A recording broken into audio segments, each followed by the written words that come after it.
Evening. My name is Angel Miele, and I reside in Duval County. I am here again speaking once before the council on item 2019-464 for the adult changing tables. I've spoken before, as I said. Once I realized, after having a daughter with a very rare neurological disorder, the trials and challenges that we special needs parents have, I never imagined that changing tables would be one of them. And where we do have baby changing tables, unfortunately, our babies don't stay babies forever. And so those baby changing tables are useless to us with special needs and disabilities, especially those that are non-ambulatory, in wheelchairs, and have self-care issues. So after our diagnosis, my daughter had, before at the age of 5 years old, 5 surgeries, numerous ER visits, doctor's appointments, physical therapy that we'd have to transport her to in and out of wheelchairs in our van. And it became a very big challenge to me. I had no idea that changing a diaper would be such a big challenge, because we found ourselves changing her on filthy public restroom floors and then in the back of our van. That was our norm. And I knew then I had to make a change. I looked at statistics. I saw that over, 1 million people just in Florida alone were in wheelchairs, special needs, or disabled adults and children. I traveled through 3 states last week, Florida, Georgia, and South Carolina, and I stopped at 4 rest areas, and none of them had changing tables to change my daughter. So, like always, I had to resort to changing her in the back of our van. That felt like it was 120 degrees. My daughter's in the early stages of scoliosis, so as you can imagine, that's very uncomfortable for her. Needless to say, degrading, humiliating. She's becoming a young lady, a young woman, and I have to expose her to the public or in dirty restroom bathrooms. So we have started this movement, as you might say, and since starting this, I've had thousands and thousands of other parents and caretakers contact me to try to have Jacksonville, pass this bill so that other states, it's our hope and it's our prayer that other states will adopt the same bill so that we will have sufficient, adequate changing stations and tables for our children and loved ones with special needs. Thank you. Ms. Miele, no further speaker cards, Mr. President. Thank you, sir. That public hearing is closed. Move the emergency. We have a motion and a second on the emergency. So I have, are you in the emergency, Mr. Beckton? Okay, so anyone wish to speak on the emergency? Seeing no one, all those in favor signify by saying aye. Aye. Anyone opposed? Emergency carries. Move the bill as amended. Move the amendment. We have a motion and a second on the amendment. Anyone wish to speak on the amendment, or are you on the actual bill? Okay, so I have no one on the amendment. All those in favor signify by saying aye. Aye. Anyone opposed? The amendment carries. Move the bill as amended. I have a motion to move the bill as an emergency as amended. I have a second. I have Mr. Beckton in the queue. Thank you, Chair President Wilson. This has been a lot of fun. When you have a cause that really is something that is the right thing and it means something and can affect people's lives, it's a good day. And I certainly want to applaud all the council members who co-sponsored this with me in TEU and in LUZ. And just to share with you, we passed a bill last month for baby changing tables. These bills are hoping to go to the state board building code to get a special exemption for Duval County to be able to implement these standards. And hopefully we'll move on and get it adopted statewide one day. That's what we're hoping for. And in working on this bill, it is a little bit different than the baby changing bill.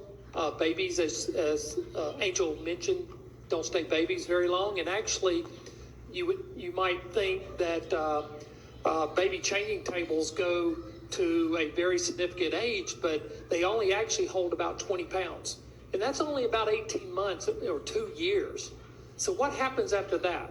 especially if you have to have a special needs child. And a special needs child can go 30, 40, can go 100, can go to 18 years old. But where do these kids have the opportunity to be able to go out in public, go to places that their moms and dads are there for hours on end? And that's what this bill addresses, not the McDonald's or the Wawa, the places where you might be in and out, but places where, like the mall, movie theaters, sporting arenas, the larger places, and we're only asking for one bathroom in the whole building to be accessible with this type of amenity. I have to applaud the mayor, Mayor Curry and his staff, the NEFTA folks who worked with me on this bill to establish the criteria and so forth, and my hat's off to them. And the fact that whether we adopt this or not, I think the mayor and administration is actually going to look at implementing baby changing tables and this in this building. So on one floor somewhere, we'll have an adult changing table. It'll be, the signage will be at the front of the building where the mom or dad will come in and know, if I need this, it's on the third floor, it's on the first floor. So hopefully that mitigates that expense. But this is something that Angel brought to me 4 years ago when I was a freshman council member, and I just waited to the perfect opportunity to bring it to you.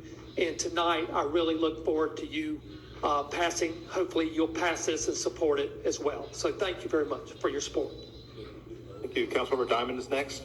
Thank you, Mr. President. I just want to say very briefly, first of all, I want to commend all these moms who've been coming down here. I know you have better things to do than be in Jacksonville City Hall, but you're fighting for your kids, and fighting for this bill, fighting for all these moms across the state. So thank you for that. I want to commend my colleague, Councilman Beckton, for championing such an awesome issue. And I'll just say there's a lot of people at this table and in this room who can have our voices heard, not just when we do this in Jacksonville, but have this adopted across the state of Florida, because anything we can do to make the life of a mom or someone who's disabled or someone who's caretaking for the disabled a little bit easier, I'm all in for. So thank you, sir, for doing that. Councilmember Carlucci. I just wanted to, Mr. President, through the chair, I really wanted to commend Councilman Beckton and the families and the mothers of these children that grow older and they need better facilities. And it was a protocol or prototype of how it should work. And they came and they talked to Councilman Beckton, and he took the time to pull a lot of parties together. This wasn't easy. And you think the co-sponsors, all we did was add our name to the bill. You're the one that did the work. And this is what makes being on city council worthwhile, is when you can make this kind of change that helps real people. God bless you, buddy. I think you did a great job. Angel and all of your friends, good job. Thank you. Councilmember Bowman. Thank you. Through the president, I got to admit the baby changing bill was an easy one for me. I mean, I had to support that. Never thought about this, and when Mr. Beckton, I want to say thank you. You made me realize we had issues, and we should have all known about that. So with that, I can't believe I missed it. I want to be added as a co-sponsor of the bill. Thank you. Thank you. And could you add me as a co-sponsor as well? Councilmember Pittman. To the chair and to Angel, as I said to you last week, I'm really happy that you brought other parents here so we can actually see them up close and personal. A lot of times, if you don't have families affected by certain circumstances, a lot of times you may not put that on a priority list. But I would say last week was a visual for a lot of us. And so I want to thank you, and that our committee, our council and committees have put that as a priority. So I want to say thank you for bringing that to our attention, and to my colleague, Mr. Bowman, thank you for doing that. I know it took 4 years, but it's here. And so we really appreciate it. Bye. I mean, Beckton, it all starts with a B, you know what I mean? It's a low Councilmember bar. Freeman's next. Thank you, Mr. President, and to Councilman Beckton again. I have to echo what Councilman Bowman said. Thinking of my 5-year-old who just turned 5 on Sunday, and she's the 4th of my daughters.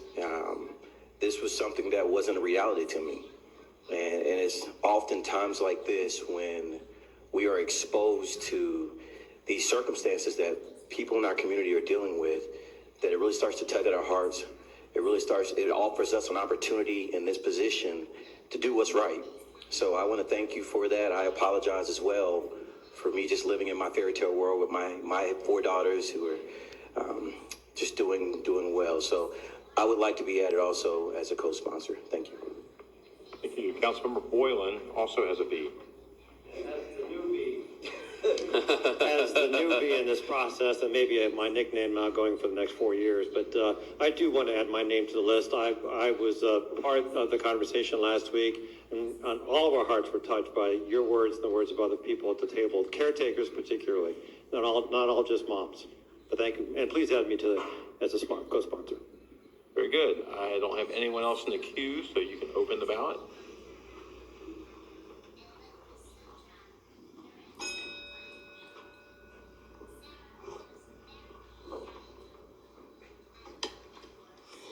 Yeas, 0 nays.